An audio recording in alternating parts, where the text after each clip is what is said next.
चलिए फिर आज की क्लास अब हम लोग शुरू करते हैं।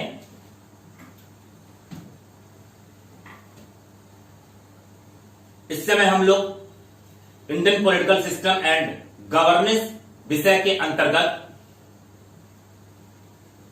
संविधान की आंतरिक व्यवस्था का अध्ययन कर रहे हैं।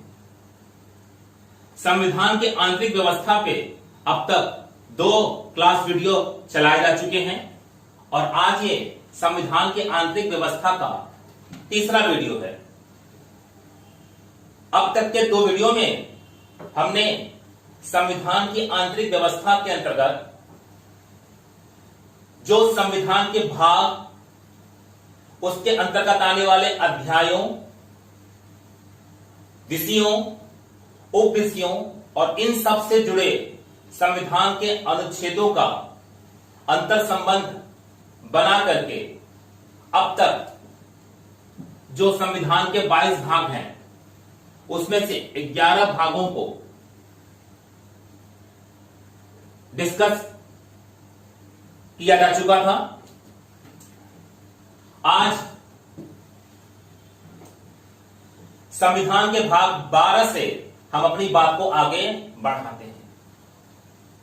एक बार फिर से मैं आपको याद दिला दूं कि इस पूरी आंतरिक व्यवस्था में जो हमारे संविधान की पुस्तक है उसको बिंदुवार उसके एक एक नीतिगत प्रावधानों से नहीं आपको जोड़ करके बताया जा रहा है और नहीं इसमें शामिल विषय वस्तुओं को जो नीतिगत प्रावधान के अंतर्गत हैं उसको विषय वस्तु क्या है इसके आधार पर स्पष्ट रूप से अभी समझाने का ही प्रयास किया जा रहा है। इसके लिए आगे 2 अलग अलग वीडियो लाए जाएंगे जिसमें एक पूरे संवैधानिक अनुच्छेदों को आपके सामने एक्सप्लेन किया जाएगा और दूसरे में संविधान के 22 भागों को अलग से एक्सप्लेन किया जाएगा। आज के इस वीडियो में जो पिछले 2 क्लास वीडियो के साथ जुड़ करके ही देखा जा रहा है, इसमें हम संविधान रूपी पुस्तक की पूरी आंतरिक व्यवस्था को उसके अंतर्गत शामिल या आने वाले भाग, संविधानों के अंतर्गत आने वाले अध्याय, अगर संविधान के भागों का अध्याय हिस्सा है तो भागों के अंतर्गत आने वाले विषय और अगर उप विषय भी हैं जो अध्यायों के अंतर्गत भी आ सकते हैं या अध्यायों के न होने के बाद खुद संविधान के भागों से भी सीधे जुड़ सकते हैं या फिर न विषय, न उप विषय, न अध्याय, इसके बीच में एक कंडीशन हो सकती है कि संविधान के भाग सीधे उसके अनुच्छेदों से जुड़े हुए हों,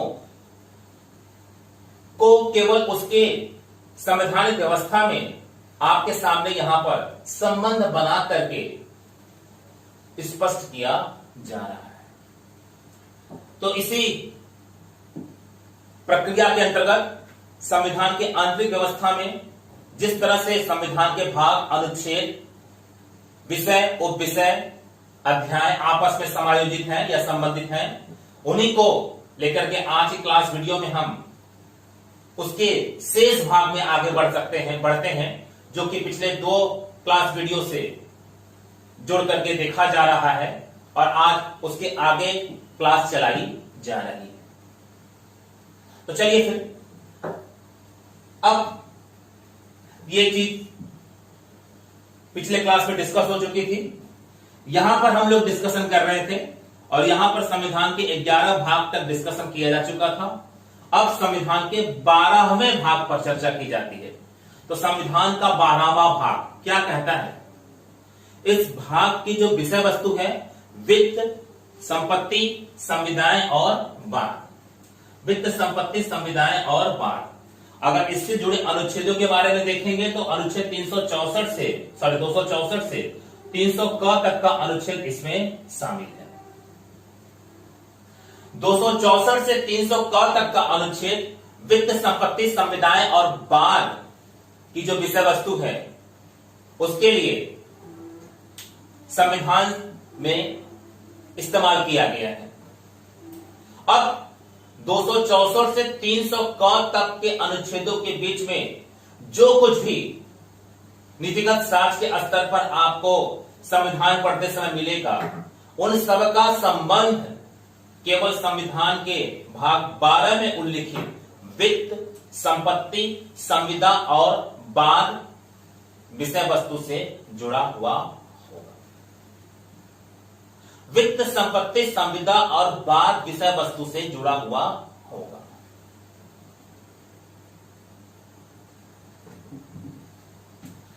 ये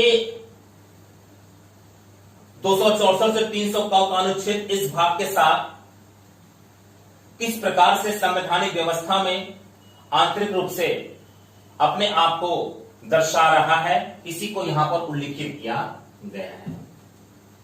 तो संविधान के भाग 12 में जो कि वित्त, संपत्ति, संविदा और बाद विषय के साथ है, उसने अनुच्छेद 264 से 300 क तक की अनुच्छेदात्मक व्यवस्था को अपने साथ जोड़ रखा है। उसमें कितने अध्याय हैं? उसमें 4 अध्याय हैं।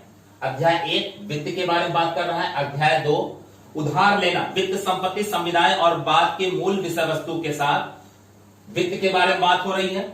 उधार लेना, उसके बारे में बात हो रही है। संपत्ति, संविदाएं, अधिकार, दायित्व, बाध्यताएं और बाद। संपत्ति, संविदाएं, अधिकार, दायित्व, बाध्यताएं और बाद अध्याय 3 उस पर बात हो रही है। और अध्याय 4 है संपत्ति का अधिकार। तो वित्त, संपत्ति, संविदाएं और बाद का जो अनुच्छेद 12 के भाग का विषय है, उससे जुड़कर के संविधान में 264 से 300 क तक के बीच के अनुच्छेद आते हैं। और 264 से 300 क तक के ये पूरे अनुच्छेद केवल वित्त, संपत्ति, संविदाओं और बाद के विषय को जोड़ करके ही नीतिगत प्रावधानों को इन अनुच्छेदों के बीच में दिखाते हैं। वित्त, संपत्ति, संविदाएं और बाद का जो विषय है वो 4 अध्यायों में संविधान के आंतरिक व्यवस्था के अंतर्गत बटा हुआ है। वो 4 अध्याय, पहला अध्याय वित्त के बारे में बात कर रहा है, दूसरा अध्याय उधार लेने के बारे में बात कर रहा है, तीसरा अध्याय आपका संपत्ति, संविदा, अधिकार, दायित्व, बाध्यताएं और बाद के बारे में बात कर रहा है, और जो चौथा अधिकार है वो है 300 क संपत्ति का अधिकार है। तो इस प्रकार से 4 अध्याय आपके सामने लाए गए हैं। इन चारों अध्यायों के लिए 264 से 300 क तक के बीच के जो संवैधानिक प्रावधान है वो हर अध्याय के लिए अलग अलग क्लासिफाइड हैं। उसमें से जो पहला अध्याय है वो 264 से 291 तक के अनुच्छेद को इस्तेमाल कर लेता है। 264 से 291 तक के अनुच्छेद को 264 से 300 क तक के बीच में जो अध्याय 1 है, जो पहला अध्याय है वित्त, वो 264 से 291 तक के अनुच्छेद का इस्तेमाल कर लेता है। फिर इस 264 से 291 के बीच में, इस 264 से 291 के बीच में अगर आप देखेंगे तो 3 विषय आपके साथ, 3 उप विषय हैं आपके पास। अध्याय 1 का विषय क्या है? वित्त। अध्याय 1 के विषय के 3 उप विषय हैं। कौन कौन से?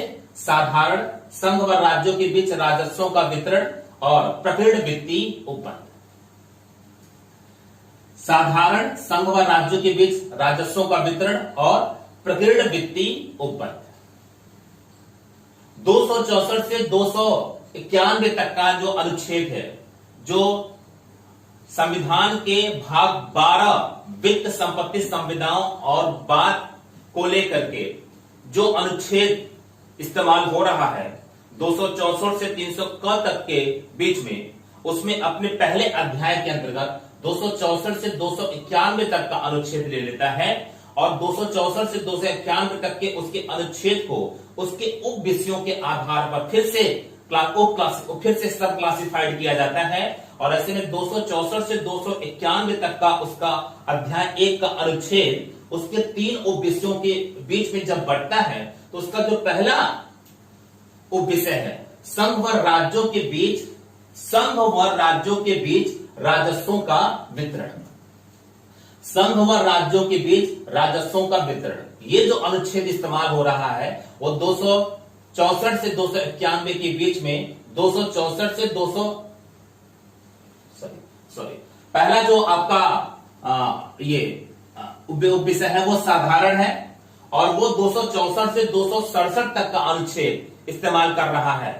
किनके बीच में? 264 से 291 तक के अध्याय 1 के संवैधानिक अनुच्छेदों के बीच में, जो कि संविधान के भाग 12 के 4 अध्यायों में से 264 से 291 तक के बीच के पहले अध्याय के संवैधानिक अनुच्छेदों को लेकर के आगे चल रहा है, जबकि खुद संविधान भाग 12 264 से 300 तक के संवैधानिक अनुच्छेदों को अपने में शामिल करता है।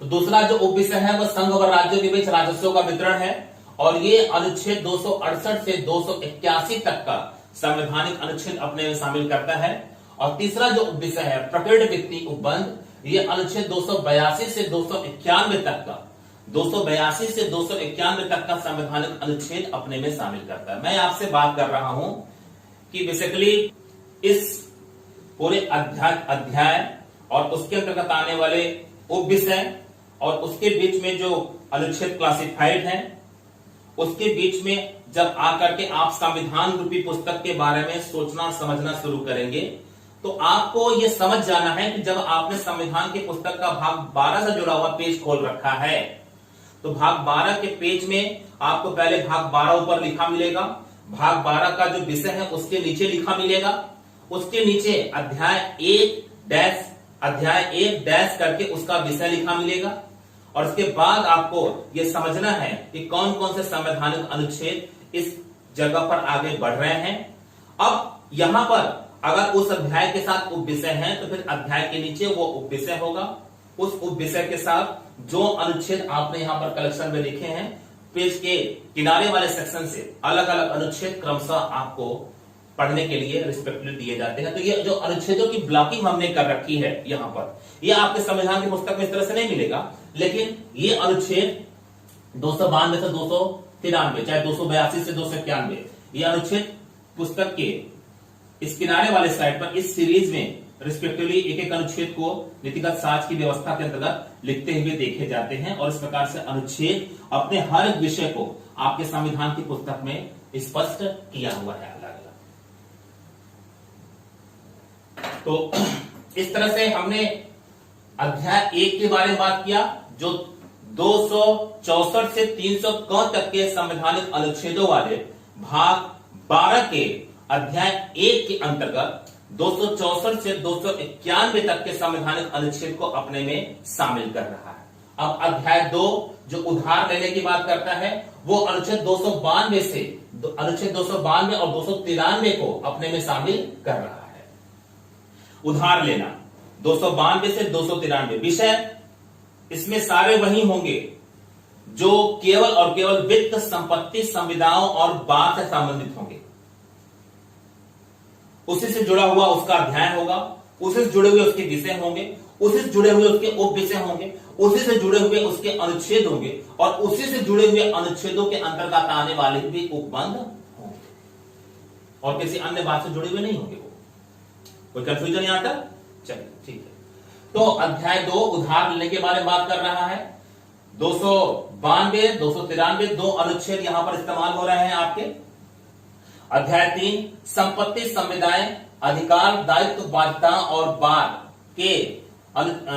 के विषय को लेकर के चल रहा है। अध्याय 3 संपत्ति, संविदाएं, अधिकार, दायित्व, बाध्यताएं और बाद के विषय को लेकर के चल रहा है और इसमें अनुच्छेद 294 से 300 तक शामिल है।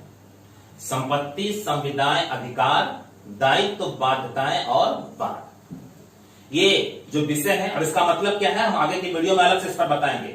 मैंने आज जो केंद्रीय तत्व लिया है वो केवल ये है कि जिस प्रकार से नीतिगत साक्ष्य के स्तर पर संविधान में जो भी मैसेज आपको दिया जा रहा है वो अपनी आंतरिक व्यवस्था में उसके भागों, उसके अंतर्गत आने वाले अध्यायों या अध्यायों के बिना विषय उपविषय जो भी है उसके साथ अनुच्छेदों के बीच में आपस में किस प्रकार से अंतर संबंधित है, ये अंतर संबंध आपको मैं दिखा रहा हूं।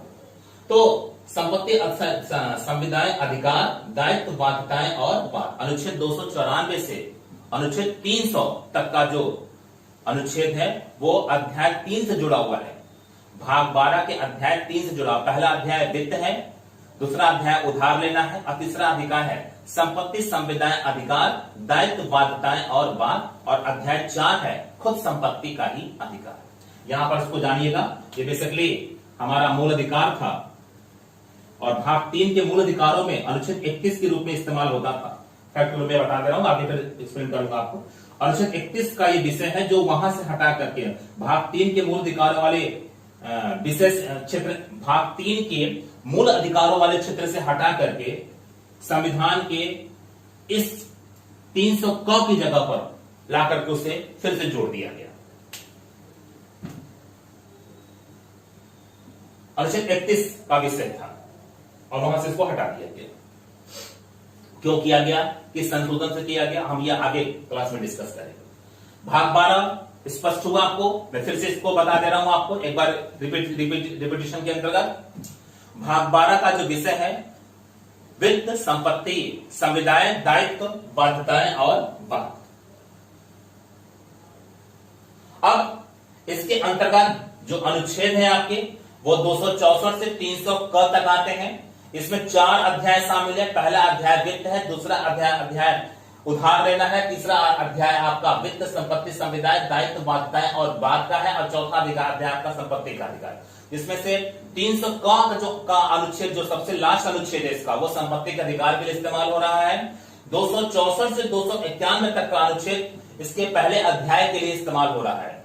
292 और 293 का 2 अनुच्छेद अध्याय 2 के लिए इस्तेमाल हो रहा है जो उधार लेने से जुड़ा हुआ है, और 294 से 300 तक का जो अनुच्छेद है वो अध्याय 3 से जुड़ा हुआ है जो कि वित्त संपत्ति संविदाएं दायित्व बाध्यताएं और बात विषय से जुड़ा हुआ है। इसमें से अध्याय 1 सब क्लासिफाइड है और इसमें 3 विषय हैं। साधारण 264 से 267 तक के अनुच्छेद को अपने में शामिल करते हैं। संघ व राज्यों के बीच राजस्वों का वितरण अनुच्छेद 268 से 281 तक का अनुच्छेद अपने में शामिल करता है, और प्रकट व्यक्ति उपबंध से जुड़ा विषय 282 से 291 तक के अनुच्छेदों को अपने में शामिल करता है। अब इसके अंतर्गत क्या होगा, इन अनुच्छेदों में इस विषय के साथ इस अनुच्छेदों में इस अनुच्छेदों में इस विषय के साथ क्या कहा गया होगा, उसके लिए फिर आगे संविधान की आंतरिक व्यवस्था में जब क्रमशः हम पढ़ना शुरू करेंगे तो सब कुछ आसानी समझ में आएगा। अभी आप संविधान के आंतरिक व्यवस्था को उसकी इंटरनल ढांचे से जुड़ करके सब कुछ आसानी से समझने का प्रयास कर रहे हैं ताकि संविधान की पुस्तक को पढ़ने में कोई दिक्कत आपको न आए और बहुत सरलता से इसका अध्ययन किया जा सके। मैं पहले बता चुका हूं कि संविधान काफी जटिल है आपका। खुद संविधान सभा में उस समय सर्वश्रेष्ठ वकीलों का एक समुदाय शामिल था सदस्य के रूप में। उनकी शब्दावलियां, उनकी सोच, इसको समझना बहुत आसान नहीं होता है, और ऐसे में एक विद्यार्थी के रूप में कुछ महत्वपूर्ण संवैधानिक अनुच्छेदों को ही पढ़ करके सिविल सेवा की प्रिपरेशन करने वाले विद्यार्थी देखे जाते हैं, लेकिन ये कहीं से भी एक उचित और ठोस कदम नहीं है उन विद्यार्थियों के लिए भी, और साथ साथ एक जिम्मेदार नागरिक के रूप में भी एक व्यक्ति को इस देश के संविधान के बारे में जानकारी ठीक से होनी चाहिए।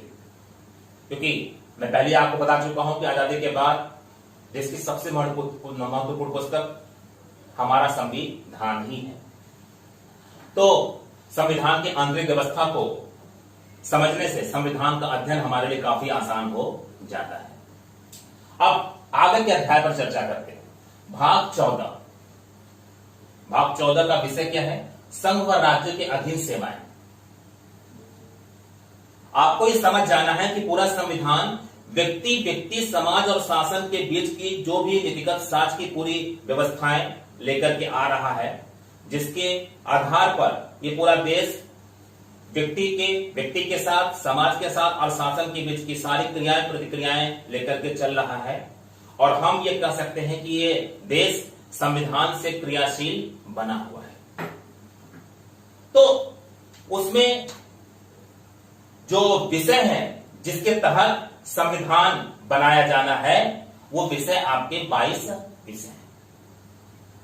पहला विषय क्या था, दूसरा विषय क्या था भाग के रूप में, तीसरा विषय क्या था, चौथा विषय क्या था, और उसको फिर सब क्लासिफाइड में किया गया है। विषय क्लासिफाइड होते रहे और धीरे धीरे क्लासिफाइड होकर के एक एक अनुच्छेदों में भी अपने विषय को लेकर के आते रहे हैं, और अनुच्छेदों के अंतर्गत उसके अंतर्गत विभाषा विभाग उपबंधों में भी उस विषय को तोड़ करके देखा जाता रहा है। तो 22 भागों में 22 विषय आपके लिए ये संविधान इस देश के शासन को लोकतांत्रिक शासन के रूप में चलाने के लिए इस्तेमाल कर रहा है। आपको इसको समझना है। हर एक भाग के रूप में जो विषय है उसके साथ लोकतांत्रिक शासन को नीतिगत साक्ष्य के आधार पर उसके साथ जुड़े अध्यायों, विषयों, उपविषयों और उसके साथ आने वाले अनुच्छेदों और फिर अनुच्छेदों के अंतर्गत आने वाले उपबंधों के बीच में जो भी प्रावधान आपको करता हुआ संविधान दिख रहा है उसके साथ ही देश का शासन संविधान के माध्यम से चलाया जा रहा है। तो भाग 14 उसी के अंतर्गत एक विषय पर आपके साथ फिर से फोकस है और संघ व राज्यों के अधीन जो सेवाएं हैं, आप जो सर्विस करते हैं उसमें से संघ के अधीन भी सेवाएं हैं और राज्यों के अधीन भी सेवाएं हैं। इससे जुड़ा ये पूरा संवैधानिक अनुच्छेद है। तो भाग 14 आपको भाग 14 वाले पेज पे आ जाना है। भाग 14 वाले पेज पे आएंगे तो ऊपर भाग 14 इस तरह से लिखा मिलेगा आपको। उसके बाद उसमें संघ व राज्यों के अधीन सेवाएं इस तरह से नीचे भी लिखे मिलेगी। अनुच्छेद हम लोग ढूंढ करके मैनेज कर लेते हैं। यहाँ पर अनुच्छेदों की ब्लॉकिंग वहां पर इस तरह से नहीं है आपको। और उसमें आपको 2 अध्यायों का इस्तेमाल किया गया है। कितने अध्यायों का इस्तेमाल किया गया है? 2 अध्यायों का इस्तेमाल किया गया। पहला अध्याय है सेवाओं के बारे में बात कर रहा है और दूसरा अध्याय लोक सेवा आयोग के बारे में बात कर रहा है। पहला अध्याय सेवाओं के बारे में बात कर रहा है और दूसरा अध्याय लोक सेवा आयोग के बारे में बात कर रहा है। जो सेवाएं हैं वो 308 से 323 के बीच के अनुच्छेदों में 308 से 314 तक के अनुच्छेदों में अपनी बातें कर रही हैं अध्याय 1 के अंतर्गत। यहां पर कोई भी उप विषय आपको नहीं दिख रहा है, जैसे इस तरह से डिवीजन था उप विषय का अध्याय के अंतर्गत। अध्याय केवल अपने विषय के साथ है, अध्याय यहां पर सब क्लासिफाइड नहीं है। भाग 14 में तो आपको अध्याय विषय के साथ मिलेंगे और उसके बाद उसके अंदर से सीधे अनुच्छेद मिल जा रहे हैं। तो अध्याय 1 में सेवाएं हैं, 308 से 314 अनुच्छेद है। अगर आप पेज की तरह सीधे जाएंगे तो अध्याय 1 सर्विसेज लिख दिया आपको, अभी 308। तो यहां पर आप आएंगे, अगर आप इस चीज को यहां से देखेंगे, ये पेज अगर आप ले रहे हैं तो ये पूरा मैटर लिख दिया गया यहां से, ये पूरा मैटर कब्जा और ये अनुच्छेद 308, 309, 310, 311, 312, 313, 314 ऐसे क्रमशः अनुच्छेद लिखे मिलेंगे। फिर ये अध्याय से जुड़े सारे अनुच्छेद इस तरह से अपना पूरा डिटेल कर चुके होंगे। और फिर हम नीचे आएंगे इसके पेज के तो अध्याय आपको 2 लिखा मिलेगा। अध्याय 2 क्या है? लोक सेवा आयोग। उसके साथ जुड़ने वाला अनुच्छेद 315 से 323। फिर से आप नीचे आएंगे और फिर से इस पेज पर आप हैं, उसी का हिस्सा है ये अनुच्छेद क्रमशः 315 से 323 तक आपको लिखे हुए मिल जाएंगे। तो हमें लगता है कि कोई कंफ्यूजन अब आपको नहीं होना चाहिए कि किस तरह से संविधान की पुस्तक हमें पढ़ने के लिए बोली जा रही है।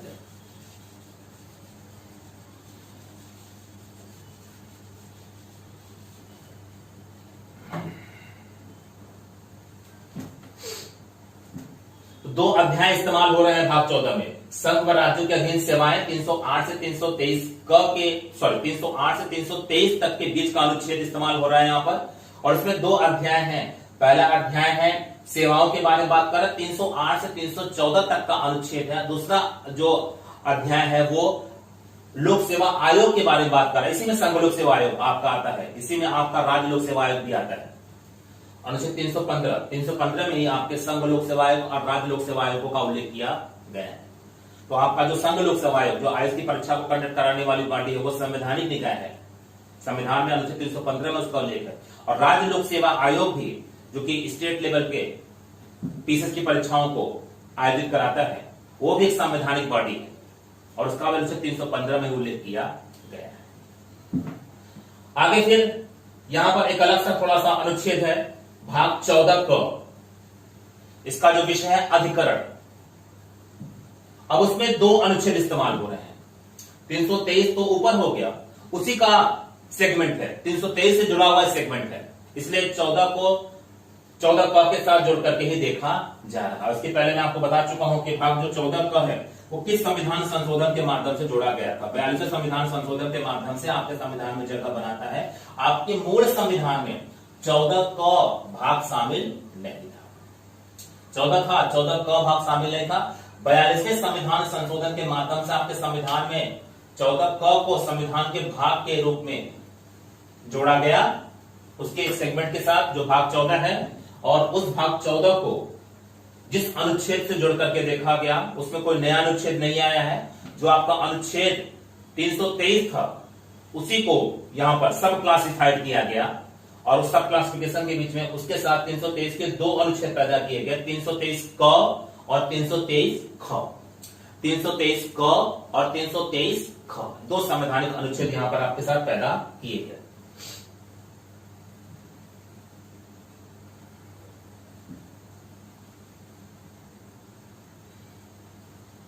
तो ये जो पेज है आपका, मतलब फिर से मैं आपको सामने रिपीट कर दूं कि जब आप इस भाग 14 के नीचे वाले सेगमेंट में आएंगे और भाग आप 14 क को ओपन करेंगे तो आपको वहां पर 14 क का जो विषय है वो मिलेगा आपको, अधिकरण, और उसके साथ जुड़े हुए दो अनुच्छेद आपको मिल जाएंगे, 323 क और 323 ख। आगे आ जाइएगा भाग 17। भाग 17 का जो विषय है वो है राजभाषा, और कौन से अनुच्छेद उसमें इस्तेमाल हो रहा है? अनुच्छेद 343 से 351। अनुच्छेद 343 से 351 में पहले आपको बता चुका हूं कि 22 भाग 395 अनुच्छेदों को अपने में समायोजित कर रहा है और 395 अनुच्छेद इन्हीं 22 भागों के बीच में समायोजित करके देखे जाना है। भाग 5 भी एक लंबा भाग था जिसमें बहुत सारे अनुच्छेद समायोजित किए गए थे। भाग 6 भी एक लंबा अनुच्छेद है जिसमें बहुत सारे अनुच्छेद समायोजित किए गए थे। उसके बाद और भी भाग आपके सामने स्पष्ट देखने को मिल रहे हैं आपको। तो भाग 17 जो कि राजभाषा से संबंधित है वो अनुच्छेद 343 से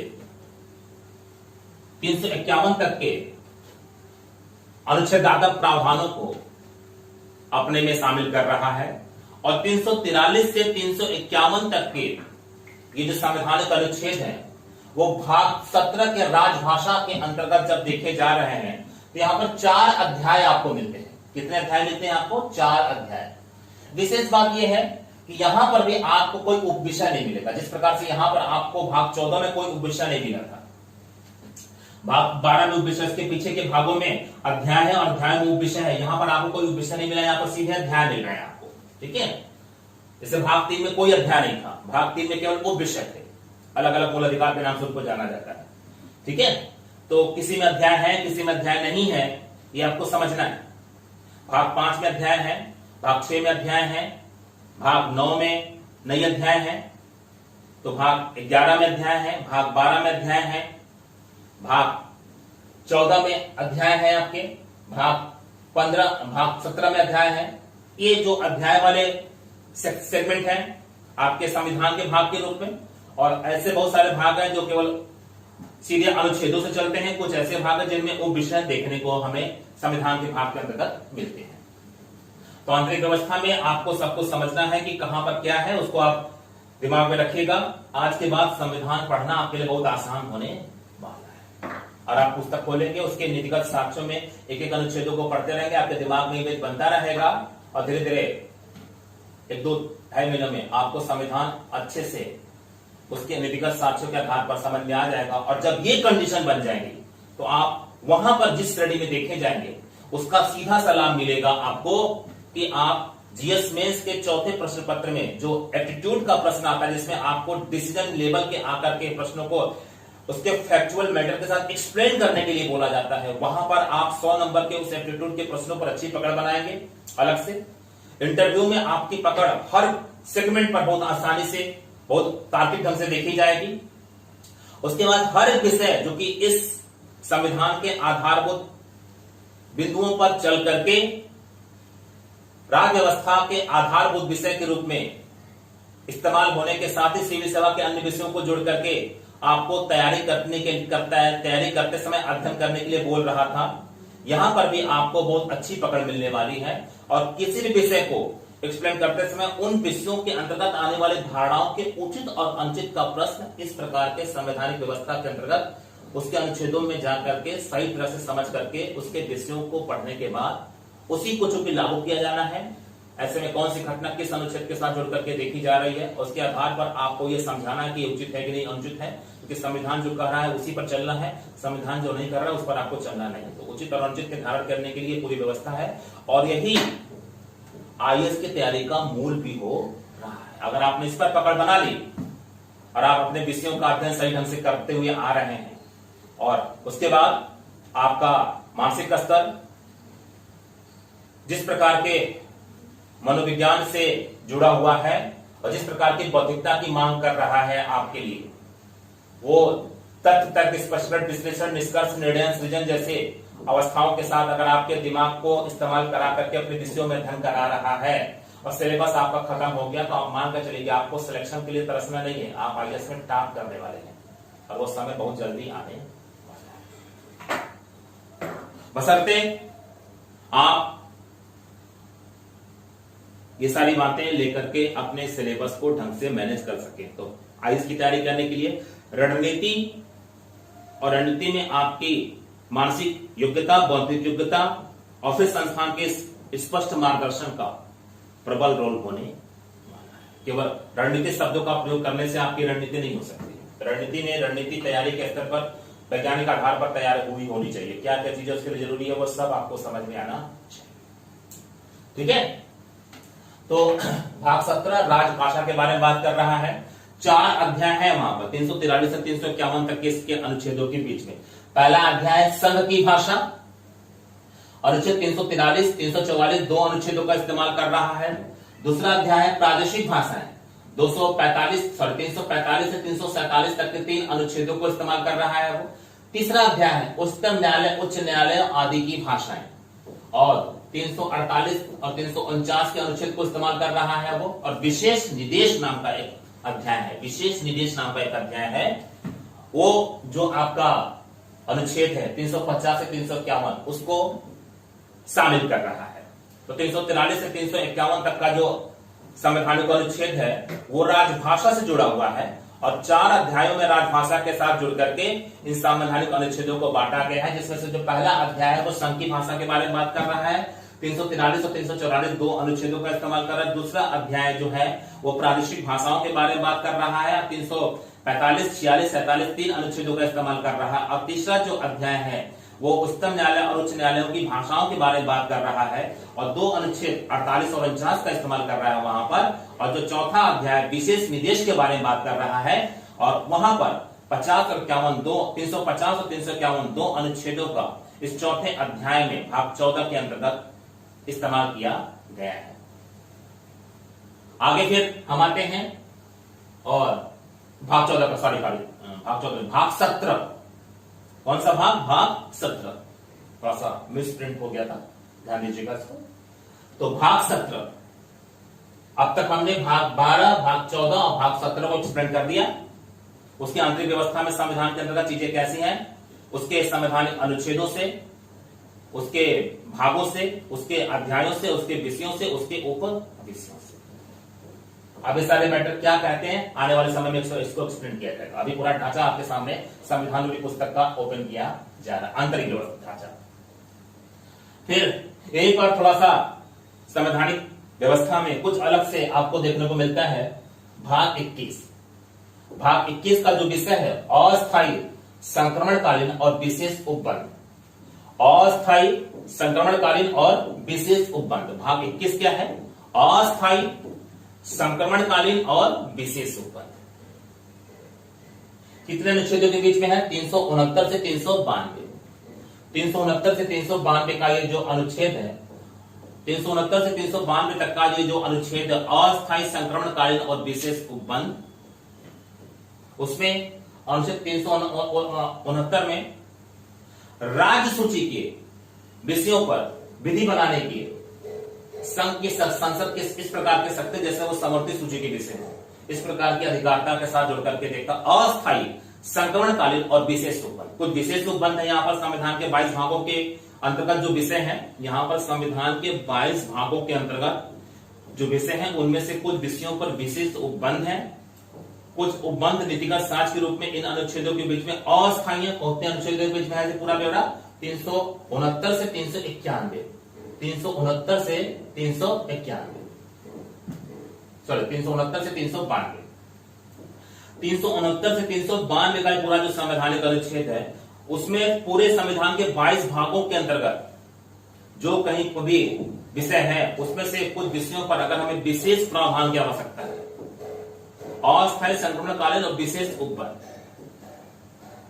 कुछ नीति हमें अस्थायी रूप से बनानी है। ये संक्रमणकालीन अवस्थाओं के लिए कोई नीतियां हैं संवैधानिक अनुच्छेदों के रूप में, तो उसे हमने यहां पर रख दिया। आने वाले समय में इसका परिवर्तन यहां से आसानी से हो सकता है। 370, 360 या 370 आप समझ रहे हैं कि जम्मू कश्मीर का अनुच्छेद 370 से ही जुड़ा हुआ था, इसलिए मैंने इसको थोड़ा सा यहां पर ओपन किया था। आज जम्मू कश्मीर केंद्र शासित प्रदेश है, धारा अनुच्छेद 370 आज प्रभाव में नहीं है। ठीक है, अब उसके बाद का अनुच्छेद 371 के बारे में लोग कमी जानते हैं, और 71 के अंतर्गत भी बहुत सारे सब प्रावधान है। 371 महाराष्ट्र गुजरात राज्यों के लिए विशेष उपबंध कर रहा है। महाराष्ट्र और गुजरात राज्य, जम्मू कश्मीर के लिए कुछ विशेष उपबंध था, तो वो तो काफी व्यापक स्तर पर था, चर्चा का विषय हमेशा बना रहता था। उसी तरह से महाराष्ट्र और गुजरात राज्यों के लिए भी संविधान कुछ विशेष उपबंध अनुच्छेद 371 के तहत करता है, जो शेष राज्यों को प्राप्त नहीं। और फिर 371 फिर से सब क्लासिफाइड जाता है, जिसमें देखिएगा 371 का नागालैंड राज्य के लिए कुछ विशेष प्रावधान है, राज्य के लिए कुछ विशेष प्रावधान है जो शेष राज्यों के लिए नहीं है।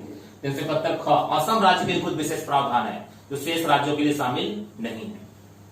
371 ग मणिपुर राज्य के लिए, 371 घ आंध्र प्रदेश राज्य के लिए। उसी तरह से ये प्रावधान लंबे हैं, और 371 झ गोवा तक आ जाते हैं, यानी क ख ग घ अंग च छ ज झ ये प्रावधान है जो अलग अलग राज्यों के लिए कुछ विशेष प्रावधान करते हैं। इसी तरह से अनुच्छेद 370 में जो कि अस्थायी संक्रमणकालीन और विशेष उपबंध का जो भाग 21 का विषय था, उसके अंतर्गत अनुच्छेद 369 से 392 तक के संवैधानिक अनुच्छेदों का ये जो विस्तार है, उसमें अनुच्छेद 370 में हमें पता है किस तरह से कि जम्मू कश्मीर का विशेष प्रावधान था जो कि अब प्रभावी नहीं है। आपको पता है कि पिछले साल जम्मू कश्मीर अब राज्य न होकर के 2 केंद्र शासित प्रदेश के रूप में देखा जा रहा है पिछले साल से।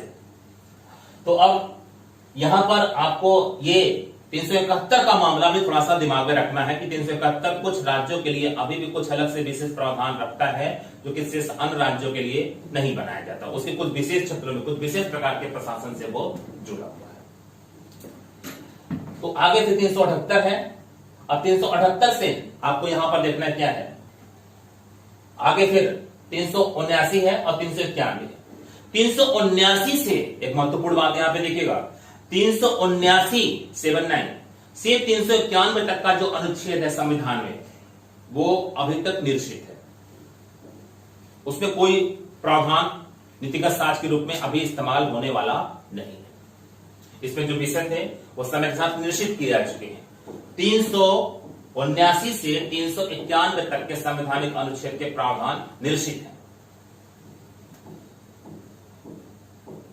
392 कठिनाइयों को दूर करने की राष्ट्रपति की शक्ति के बारे में बात करता है। राष्ट्रपति से जुड़ा एक अनुच्छेद यहां पर भी है, ये आपको समझना है। भाग 5 में राष्ट्रपति है, विस्तार से बातें कर रहा है। ये भी अनुच्छेद राष्ट्रपति से जुड़ा। 361 जो अनुच्छेद है वो भी राष्ट्रपति से जुड़ा हुआ है। तो राष्ट्रपति बहुत सारे अनुच्छेदों में यह तक आपको पढ़ते समय संविधान मिलेगा, आपको वो समझना चाहिए। तो कठिनाइयों को दूर करने की राष्ट्रपति की शक्ति किससे जुड़ी हुई है? अनुच्छेद 392 से। और अब संविधान के अंतिम भाग की हम चर्चा करेंगे। प्रारंभ नाम, संक्षिप्त नाम, प्रारंभ, हिंदी में प्राधिकृत पाठ और निरसन। संविधान का 22वां भाग, संक्षिप्त नाम, प्रारंभ, हिंदी में प्राधिकृत पाठ और निरसन की बात करता है। संविधान के 22वें भाग के बारे में आप जानिए। जो पुस्तक आप पढ़ रहे हो भारत का संविधान है, कौन बता रहा है? ये भी संविधान बता रहा है। संविधान का 22वां भाग 3 अनुच्छेदों को कवर करता है, 393, 394 और 395, जिसमें अनुच्छेद 393 में ये कहा गया है कि जो पुस्तक है यही भारत का संविधान। इसका नाम क्या बताया गया? जिसे आप कहते हैं भारत का संविधान, भारत का संविधान। कहां है ये भारत का संविधान लिखा हुआ? ये भारत का संविधान है। अनुच्छेद 393 में लिखा हुआ है कि ये पुस्तक भारत का संविधान है, जिसे हम पढ़ रहे हैं, जिसके अंतर्गत सारी बातें। इसका नाम यानी कि संक्षिप्त नाम इसका क्या है? इस पुस्तक का नाम संक्षिप्त नाम क्या है? भारत का संविधान। 393 में इसका उल्लेख है। यहां पर चीजें देख रहे 393, सॉरी हाँ ये 393 से 395 तक का यह अनुच्छेद है। संक्षिप्त नाम प्रारंभ, हिंदी में प्राधिकृत पाठ और निरसन। संक्षिप्त नाम प्रारंभ, हिंदी में प्राधिकृत पाठ और निरसन के साथ ये जुड़ा हुआ है, इसके साथ अनुच्छेद है 393। संक्षिप्त नाम भारत का संविधान, जिसे आप भारत का संविधान बोल रहे हैं। किसने कहा? संविधान ने खुद 393 में कहा कि यह पुस्तक भारत का संविधान नाम से जानी जाएगी। 394 क्या कहता है? प्रारंभ। हम ये जानते हैं कि हमारा संविधान पूरी तरह से लागू हुआ था 26 जनवरी 1950, जबकि 26 नवंबर 1949 को जो संविधान की ग्रहण की तिथि है, उसी दिन संविधान के कुछ महत्वपूर्ण प्रावधानों को तत्कालीन प्रभाव से लागू कर दिया गया था। वो सारे महत्वपूर्ण प्रावधान तत्कालीन प्रभाव से लागू करने के लिए जिस संवैधानिक अनुच्छेद से नीतिगत स्रोत प्राप्त करते हैं, वो है अनुच्छेद 394। तो प्रारंभ, इसके अंतर्गत नागरिकता, निर्वाचन, अंतरिम संसद जैसे संवैधानिक विषयों के साथ जो अनुच्छेद जुड़े हुए थे वो यहां पर दर्ज हैं। हम पिछली क्लास में इसको बता चुके हैं, जैसे 5, 6, 7, 8, 9 ये सब इसमें दर्ज हैं और यहीं से वो नीतिगत स्रोत प्राप्त करके तत्कालीन व्यवस्था के अंतर्गत के तहत देश के शासन में लागू हो जाते हैं। तो आपको मैं सरल शब्दों में कहना चाहता हूं कि 26 नवंबर 1950 से तत्कालीन प्रभाव से कुछ महत्वपूर्ण संवैधानिक अनुच्छेदों को लागू करना है। इसके लिए कोई अलग से विधायी विधि नहीं बनाई गई, ये भी संविधान में दर्ज था कि 394 के अंतर्गत ये संवैधानिक अनुच्छेद पूरी संवैधानिक व्यवस्था के अंतर्गत आगे से लागू कर दिए जाएंगे, जबकि पूरा संविधान 26 जनवरी 1950 से आगे लागू किया जाएगा। ठीक है। और उसके बाद 394 को हिंदी भाषा में, हमारा मूल संविधान इंग्लिश में था, उसके बाद उसका हिंदी में अनुवाद। तो अनुवाद के साथ क्या होगा, आने वाले समय में जो अधिनियम आते रहेंगे उनके साथ हिंदी भाषा को लेकर के क्या किया जाएगा, ये सब प्रावधान 394 का के साथ जुड़ा हुआ है। और जैसे ही हमारा संविधान लागू होता है, 1947 से भारत स्वतंत्रता अधिनियम के अंतर्गत आने वाली विधियां और 1942 से भारत शासन अधिनियम के अंतर्गत चलने वाली ये विधियां तत्कालीन प्रभाव से फिर क्या प्रभाव रखेंगी, 395 अनुच्छेद के निरसन के आधार पर यह समझा गया है कि विधिगत व्यवस्था के तहत अब विधियां क्या हो चुकी हैं, शून्य घोषित की जा चुकी है। तो हम अनुच्छेदों का विवरण यहाँ पे नहीं कर रहे थे, थोड़ा बहुत चूंकि महत्वपूर्ण जानकारियां थी इसलिए हमने यहाँ पर थोड़ा सा समेट करके एक छोटे तथ्य के रूप में आपके सामने रखा है। जब हम संवैधानिक अनुच्छेदों पर बात करेंगे तो इस पर हम थोड़ा सा अलग से चर्चा खुल करके करेंगे। हमारा जो केंद्रीय विषय था इस पूरे मैटर में वो ये आपके लिए था कि कैसे हम आपको संविधान की आंतरिक व्यवस्था को उसके 22 भागों, उसके अनुच्छेदों, उसके अंतर्गत आने वाले अध्यायों, विषयों और उपविषयों के बीच में जोड़ करके आपस में पहले ठीक से दिखा दें, ताकि संविधान की पुस्तक खोलते ही आपको उसका अध्ययन करने के लिए जो उसके नीतिगत विषय हैं अनुच्छेदों के अंतर्गत वो केवल पढ़ना पड़े, और जैसे आप वो पढ़ें फिर सब कुछ बहुत आसान हो जाएगा। तो आज के बाद संविधान की पुस्तक पढ़ने में किसी प्रकार का आपको भय नहीं लगेगा, इस बात का मैं अब आसानी से विश्वास कर सकता हूं। और आप जरूर पढ़िए, क्योंकि एक देश के जिम्मेदार नागरिक के साथ ही सिविल सेवा के एक अच्छे प्रतियोगी के रूप में और आज के ट्रेंड के हिसाब से जो तैयारी चल रही है, जो सीसैट का बेस लेकर के ही आपको अध्ययन करने के लिए कहती है, उन सब के लिए इस प्रकार से संविधान की आंतरिक व्यवस्था को जानने के बाद कम समय में संविधान को ठीक से जानना, उसके अनुच्छेदों के बीच में, ताकि हर चीज का तार्किक साक्ष्य आपके पास उचित और अनुचित निर्धारण का मौजूद हो, ये आपकी सिविल सेवा की तैयारी के लिए आज सबसे महत्वपूर्ण बात हो रही है। और यहीं से विद्यार्थी समझने के बारे में सोच भी सकता है और यहीं से विद्यार्थी फिसल भी जाता है। तो ऐसा नहीं कि जो विद्यार्थी आईएएस में सफल होते हैं वो बहुत टैलेंटेड ही हैं और वो यूपीएससी की परीक्षा की मूल मांग को पूरा करके ही सफल हो रहे हैं, ऐसा नहीं। प्रतिस्पर्धा है, प्रतिस्पर्धा में जहां तक आकर के लोग सफल हो रहे हैं वो अपने कोर्स में अपने टैलेंट के आधार पर परीक्षा की मांग के हिसाब से जो कुछ भी दे रहे हैं वो तो दे रहे हैं, लेकिन अभी भी एक मूल प्रश्न है कि क्या इन प्रश्नों इन परीक्षार्थियों के बीच में या इनसे निकलने वाले टॉपरों के बीच में भी क्या कमीशन अपनी वास्तविक मांग जो सिविल सेवा के प्रतियोगी के रूप में वो ढूंढ रहा था, जिनके आधार पर कल उनमें एक अच्छे प्रशासनिक अधिकारी की वो स्थिति या छवि देखना चाहता था, या उनका मानसिक स्तर या उनका ज्ञान का स्तर देखना चाहता था, क्या उस प्रकार से विद्यार्थी अध्ययन करके उस टैलेंट को हासिल करके ही परीक्षा में गया था? जिस तरह से कमीशन हमसे परीक्षा कराना चाहता है, जिस तरह से कमीशन हमारी परीक्षा कर रहा है या उसी की इर्द गिर्द अपनी बातें लेकर के चलता है, और चूंकि कंपटीशन में औरों से बेहतर हो जाता है इसलिए वो सिलेक्ट हो जाता है, और उसी में औरों से बेहतर होने के बाद उसी में से कुछ लोग टॉपर भी निकल जाते हैं। तो टॉपर सर्वश्रेष्ठ हैं वो समुदाय में, लेकिन टॉपर कमीशन की नजर में भी सर्वश्रेष्ठ हैं, ये अलग प्रश्न है। और आपको जो तरीका बता रहा हूं वो कमीशन की नजर में सर्वश्रेष्ठ तो है ही, वो तो टॉपर के लिए तो सर्वश्रेष्ठ है ही, और कमीशन की नजर में भी आपको सर्वश्रेष्ठ साबित करेगा। तो बस आपके लिए एक ही बात महत्वपूर्ण है कि आप इस उचित मार्गदर्शन का लाभ अपने भविष्य के लिए बेहतर ढंग से लेने के लिए तैयार हैं। आप प्रत्येक दिन के अपने कीमती समय को कहीं पर भी मिसयूज नहीं कर रहे हैं, और केवल ईमानदारी से पूरी चेतना के साथ हमारे कोर्स के साथ अपने शेष जो पुस्तकें हैं अध्ययन करने के लिए उनके साथ आप केवल अध्ययन में बने हुए हैं, और विषय जो मैसेज आपको दे रहा है आपका ध्यान मानसिक स्तर पर केवल उस पर है और किसी बात पर नहीं है। तो जब आप ये सारी बातें एक विद्यार्थी के रूप में अपने अंदर ढूंढ ले रहे हैं और फिर इस पर चल करके अपने अध्ययन को कर रहे हैं, तो ये जो आपको है ना सर्वश्रेष्ठ गुणवत्ता के साथ जो सुरक्षित मार्गदर्शन आपको दिया जा रहा है, जिसमें हम आपको अध्यापन में अपना पूरा समय इस्तेमाल कराते हैं शिक्षक के रूप में, इस सब का आपको एक उचित परिणाम अनायास मिल जाएगा। केवल आप तैयारी को ईमानदारी से करते हुए देखे जाइए, और चेतना में केवल पढ़ाई रखिए, और जो सूचनाएं आपको दी जाती है केवल उस पर चिंतन मनन करते हुए देखे जाइए, और ज्यादा से ज्यादा कोर्स से जुड़ी पुस्तकों का अध्ययन करिए, और दिनचर्या में कहीं पर भी समय का मिसयूज न हो। आने वाले साल भर, 1.5 साल 2 साल के बीच में जब आपकी परीक्षा क्रमशः आपको पीटी मेंस इंटरव्यू में लेकर के आती है, और अंततः परिणाम जो आपका उद्देश्य था जब तक आपको वो हासिल हो नहीं जाता है। अब इसके साथ ही कुछ और पोर्शन है जो इस पूरे 3 पार्ट में चलाए जाने वाले संविधान की आंतरिक व्यवस्था के साथ कुछ तथ्यात्मक प्रश्नों को आपके सामने रखेंगे जहां से प्रश्न बनते हैं, और उसके बाद कुछ जानकारियां जो तथ्यात्मक आधार पर यहाँ पर कंडीशनल नहीं बताई जा सकती उनको अलग से तथ्यों के रूप में भी आपको इस वीडियो के साथ आपको जोड़ करके बताया जा रहा है, जिसको आप सुनिए।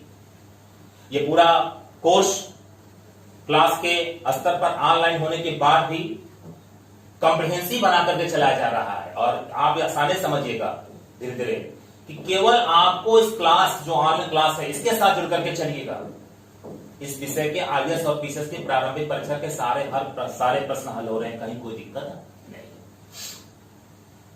और ऐसा करना शिक्षक के लिए बहुत आसान हो भी नहीं सकता। तो चूंकि कॉम्प्रिहेंसिव स्टडी हम 2011 से ही कराते आ रहे हैं, जब सीसेट इस परीक्षा में शामिल हुआ था, और कॉम्प्रिहेंसिव स्टडी के आधार पर ही प्रारंभिक परीक्षा से साक्षात्कार तक के अध्यापन को कॉम्प्रिहेंसिव स्टडी के सैद्धांतिक तर्कों को समझ करके उसके अंतर्गत सिविल सेवा के सिलेबस में हम अपने अध्ययन को आगे उसके अंतर्गत सिविल सेवा के सिलेबस को अध्यापन में हम अपने माध्यम से आगे बढ़ाते हुए 2011 से ही देखे जा रहे हैं अपने क्लास के विद्यार्थियों के बीच में, और आपको उसी सब का लाभ लेकर के आज कॉम्प्रिहेंसिव अप्रोच पर कॉम्प्रिहेंसिव स्टडी क्लास में कराई जा रही है, जो केवल अभी प्रारंभिक परीक्षा तक केंद्रित है, और फैक्ट और लॉजिक के साथ आपके प्रारंभिक परीक्षा की सामग्री कॉम्प्रिहेंसिव बताया जा रहा है। फैक्ट के साथ लॉजिक को जोड़ करके आपको एक्सप्लेन किया जाता है चीजें ताकि आपको समझ में आ जाए, लेकिन अभी हम एनालिसिस पर बात नहीं कर रहे हैं, जो कि मुख्य परीक्षा का बेस होता है। केवल एनालिसिस से आपका सिलेक्शन नहीं होता है मुख्य परीक्षा में, लेकिन एनालिसिस बेस होता है। अगर वो तैयार आपका नहीं है, नहीं तैयार नहीं तो मकान बनेगी नहीं, ठीक है। तो उसी तरह से अगर एनालिसिस नहीं आती है तो मुख्य परीक्षा के बारे में बहुत कुछ अच्छा होने वाला आपका नहीं है। तो कुछ बातें हैं ऐसी परीक्षा में जो आपके मनोविज्ञान के स्तर पर, आपके मस्तिष्क के स्तर पर भी आपको जाननी और समझनी है। उसके बाद विषय पढ़ने का वैज्ञानिक तरीका क्या हो ये भी आपको जानना है, और फिर विषय की सूचनाएं कैसे संकलित होंगी ये भी आपको जानना है, और इस प्रकार से समग्र सूचनाएं जो आपकी परीक्षा के लिए जरूरी है उसको संकलन के स्तर से, उसको परीक्षा के तीनों प्रारूपों में अलग अलग जो रिक्वायरमेंट है परीक्षा की उसको जानने के स्तर से, और उस लेवल पर अध्ययन करते समय अपने मनोविज्ञान और अपने मानसिक स्तर के उच्च स्तर के विकास के स्तर से भी अपनी पहचान करनी है। और एक विद्यार्थी इस सब के बीच में पूर्णता हासिल करके अपनी ईमानदार अध्ययन को आगे बढ़ेगा तो कल तक वो विद्यार्थी क्या था एकेडमिक लेवल पर, ग्रामीण पृष्ठभूमि थी उसकी नहीं है। इन सारी बातों का इस परीक्षा के इस क्लास लेक्चर के आधार पर कहीं पर भी कोई नकारात्मक प्रभाव नहीं है, और आप केवल ईमानदारी से पढ़ने के लिए अगर तैयार हैं तो मैं आपको सिलेक्शन दिलाने के लिए तैयार हूं। मैं और आप पढ़ रहे हैं तो आप ईमान करके चलिएगा, सिलेक्शन ही उद्देश्य है। और यह बहुत मानी बात इस संस्थान के अंतर्गत है कि आपका सिलेक्शन होता है तो आप कहेंगे कि संस्थान के मार्गदर्शन का हमें पूरा लाभ मिला। और आप अगर सिलेक्शन से प्रभावित हो जाते हैं तो केवल आप आसानी से कह पाते हैं, इसको कहने में कोई भी संकोच आपको नहीं आता है कि केवल एकमात्र मेरी और केवल मेरी गलतियों से मेरा सिलेक्शन प्रभावित हुआ था। संस्थान की इसमें कोई भी नकारात्मक भूमिका कभी भी नहीं रही। संस्थान ने तो हमें सारे विद्यार्थियों का पूरी ईमानदारी से अध्यापन कराया, और संस्थान के शिक्षक ने अपना पूरा कीमती समय केवल हमारे भविष्य के लिए दिया था, किसी और के लिए दिया नहीं था। उसके बाद भी अगर हम असफल हुए हैं तो हमारे कुछ मनोवैज्ञानिक समस्याओं के कारण, समय का ठीक ढंग से इस्तेमाल न कर पाने की हमारी कमियों के कारण, या समय को पढ़ाई के साथ जोड़ करके हम ठीक से मैनेज नहीं कर पाए इसके कारण, या कुछ घरेलू समस्याओं के कारण, इनमें से कोई रीजन था जिसके कारण हम प्रभावित हुए और अंततः आज हम असफल है। अदरवाइज जो से सारे विद्यार्थी सफल होते हैं, हम भी निश्चित रूप से सफल होते। तो संस्थान ने अपनी भूमिका पूरी ईमानदारी से निभाई है।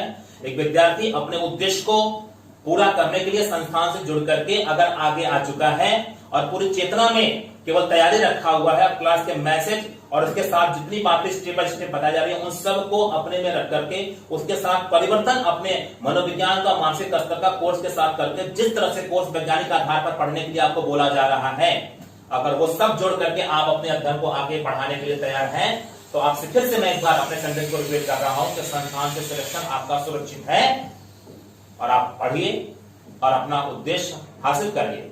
और जो मुकाम इस उद्देश्य के साथ आपको जीवन में मिलने वाला है, जिसके माध्यम से बहुत कुछ आपके जीवन का बदल जाता है, परिवर्तन जीवन में आयु से पीसेस में सिलेक्शन ला देता है, वो सब आप आने वाले समय में अपने साथ जोड़ करके हासिल करिए।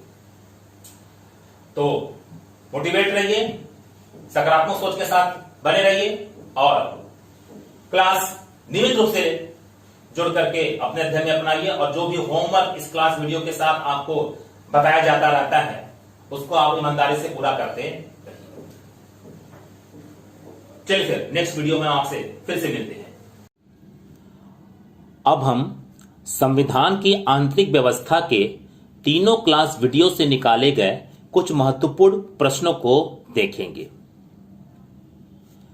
पहला प्रश्न हो रहा है, 74वें संविधान संशोधन द्वारा संविधान में कौन सा भाग जोड़ा गया था? दूसरा प्रश्न है, संविधान का कौन सा भाग पूरी तरह से निरसित हो चुका है? तीसरा प्रश्न है, संविधान के भाग 8 का विषय क्या है? अगला प्रश्न है, संविधान के भाग 21 का विषय क्या है?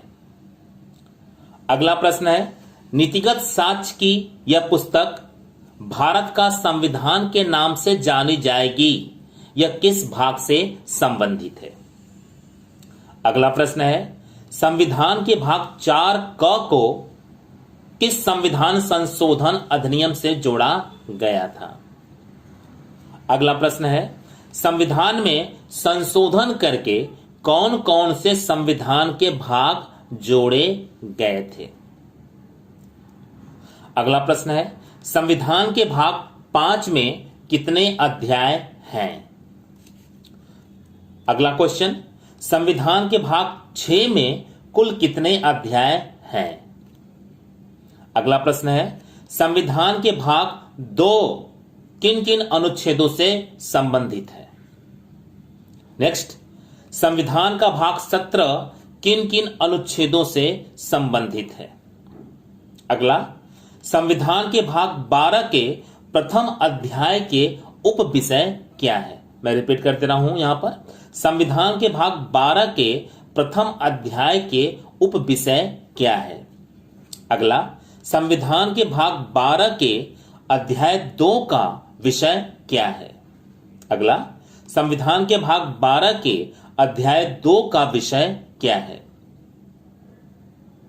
नेक्स्ट, संविधान के भाग 12 के अध्याय 4 का विषय क्या है? मैं रिपीट करते रहा उसको। संविधान के भाग 12 के अध्याय 4 का विषय क्या है? अगला प्रश्न है, आपात उपबंध किस भाग से संबंधित है? अगला प्रश्न है, आपात उपबंध का संविधान का भाग किन अनुच्छेदों के बीच में है? अगला प्रश्न है, कुछ वर्गों के संबंध में विशेष उपबंध किस भाग से संबंधित है? कुछ वर्गों के संबंध में विशेष उपबंध किस भाग से संबंधित है? अगला प्रश्न है, भाग 14 क संविधान में संशोधन करके जोड़ा गया था या हमारे मूल संविधान में ही मौजूद था? थोड़ा सा प्रश्न को समझिएगा। क्या भाग 14 क संविधान में संशोधन करके जोड़ा गया था या हमारे मूल संविधान में ही मौजूद था? अगला प्रश्न है, अनुच्छेद 301 से 307 किस भाग से संबंधित है तथा उसका विषय क्या है? ऐसे ढेरों प्रश्न हैं जो इस पूरे आंतरिक व्यवस्था के अंतर्गत बनते हैं। मैंने कुछ मॉडल क्वेश्चन आपके बीच में रखे। इनमें से बहुत सारे प्रश्न ट्रेंड के आधार पर आते रहे हैं। कुछ ऐसे भी प्रश्न हो सकते हैं जिनको अब तक क्वेश्चन ट्रेंड के आधार पर बहुत सारी परीक्षाओं में प्रश्नों के रूप में शायद न भी देखा गया हो, लेकिन यहां पर उन प्रश्नों को आपको दिखाया गया, बताया गया, और इस तरह से ऐसे प्रश्नों को कुछ और आपके संविधान के अध्ययन से आपको ढूंढने के लिए प्रेरित किया जा रहा है, ताकि इस संवैधानिक व्यवस्था को संविधान के अध्ययन के लिए आप ठीक से समझ सकें और ये भारतीय संविधान आधारभूत विषय जो Indian political system and governance है उसको ठीक से समझाने में आपके लिए काफी मददगार हो और जिसका अच्छा परिणाम निकले और प्रारंभिक परीक्षा से साक्षात्कार तक की आपकी पूरी तैयारी के लिए आप सही दिशा में मजबूती से आगे बढ़ पाएं और इन संवैधानिक प्रावधानों के अंतर्गत हर एक विषय से और खुद इस विषय के साथ जुड़ करके जो भी घटनाएं आपको नजर आ रही हैं, संवैधानिक साक्ष्यों और तर्कों का आधार लेकर के, संवैधानिक साक्ष्यों के तर्कों का आधार लेकर के आप उनके उचित और अनुचित का निर्धारण आप खुद से आसानी से कर पाए। चलिए, धन्यवाद। अब हम संविधान की आंतरिक व्यवस्था से संबंधित कुछ महत्वपूर्ण तथ्यों को देखेंगे। पहला तथ्य यहां पर बताया जा रहा है कि मूल संविधान में भी संविधान के 22 भाग ही थे, लेकिन भाग 4 क, भाग 9, भाग 9 क, भाग 9 ख और 14 क को संविधान में संशोधन करके जोड़ा गया था, जिसमें से भाग 9 को पहले 7वें संविधान संशोधन द्वारा संविधान से लोपित किया गया था और बाद में 73वें संविधान संशोधन के माध्यम से इन्हें पुनः अंतः स्थापित किया गया था। अगला फैक्ट है, संविधान का भाग 14 क अधिकरण, जिसे इंग्लिश में ट्रिब्यूनल्स कहते हैं, से संबंधित है। इसका अनुच्छेद 323 क प्रशासनिक अधिकरण से संबंधित है तथा 323 ख अन्य विषयों के अधिकरण से संबंधित है। अगला फैक्ट है, संविधान का अनुच्छेद 232 7वें संविधान संशोधन द्वारा संविधान से निरसित हो चुका है। अगला फैक्ट है, संविधान का भाग 7 जिससे जुड़ा संवैधानिक अनुच्छेद 238 था, इसे 7वें संविधान संशोधन अधिनियम द्वारा संविधान से निरसित कर दिया गया है। संविधान के भाग 9 से जुड़ा एक महत्वपूर्ण तथ्य यह है कि इस भाग को 73वें संविधान संशोधन अधिनियम 1992 की धारा 2 द्वारा अंतः स्थापित किया गया है, जबकि संविधान के 7वें संविधान संशोधन अधिनियम की धारा 29 द्वारा मूल भाग 9 का पहले संविधान से लोप किया गया था। इससे जुड़ा फैक्ट मैं पहले फैक्ट के रूप में ही आपको बता चुका हूं, उसको यहां पे थोड़ा सा और एक्सप्लेन किया गया था। अगला फैक्ट है, संविधान के भाग 9 से संबंधित अनुच्छेद 243 का विषय परिभाषाएं हैं। विषय परिभाषाएं हैं, जिसके अंतर्गत जिला, ग्राम सभा, मध्यवर्ती स्तर, पंचायत, पंचायत क्षेत्र, जनसंख्या और ग्राम को परिभाषित किया गया है।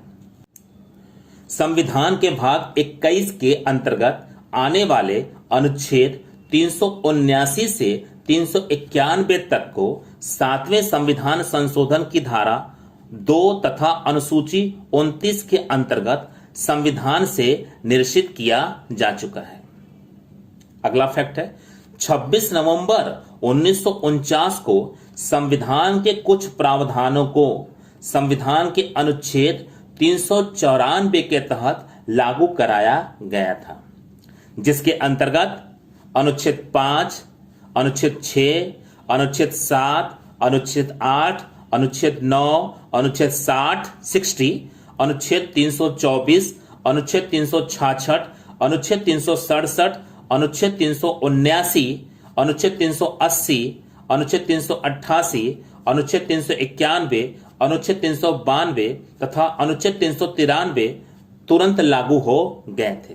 इसमें से ध्यान दीजिएगा, इसमें से कितने अनुच्छेद ऐसे हैं जो इसके पहले वाले फैक्ट में बताए गए थे, जो 7वें संविधान संशोधन के माध्यम से हमारे संविधान के अनुच्छेदों के रूप में इस समय नहीं है, वो निरसित किए जा चुके हैं। तो इस प्रकार से कुछ महत्वपूर्ण तथ्य संविधान के आंतरिक व्यवस्था से जुड़ करके आपको बताए गए। संस्थान प्रारंभिक परीक्षा के दृष्टिकोण से इस रणनीति पर काम कर रहा है कि हमारी ऑनलाइन क्लास वीडियो के माध्यम से भी आप अगर कोर्स को लगातार नियमित रूप से पढ़ते हुए देखे जा रहे हैं और इसका सही अध्ययन कर रहे हैं, तो आपको फैक्ट और लॉजिक के माध्यम से प्रारंभिक परीक्षा के सामग्री को भी कॉम्प्रिहेंसिव बना करके ही दिया जाए, ताकि आपको इस क्लास अध्ययन के बाद अपनी प्रारंभिक परीक्षा में आने वाले प्रश्नों को हल करने में कहीं कोई दिक्कत न हो और कुछ ही किताबें केवल मात्र आपको इस विषय से जुड़ करके थोड़े से एक्स्ट्रा कोर्स के रूप में अगर आप जानना चाहें तो पढ़नी पड़े। अदरवाइज इस पूरे क्लास वीडियो को जिस तरह से प्लान किया गया है, आप उसको अगर सब कुछ ठीक से याद करके आगे बढ़ेंगे, समझ करके आगे बढ़ेंगे, तो आप इस क्लास वीडियो से ही पीसीएस और खास करके आईएएस के प्रश्नों को भी आसानी से हल कर लेंगे।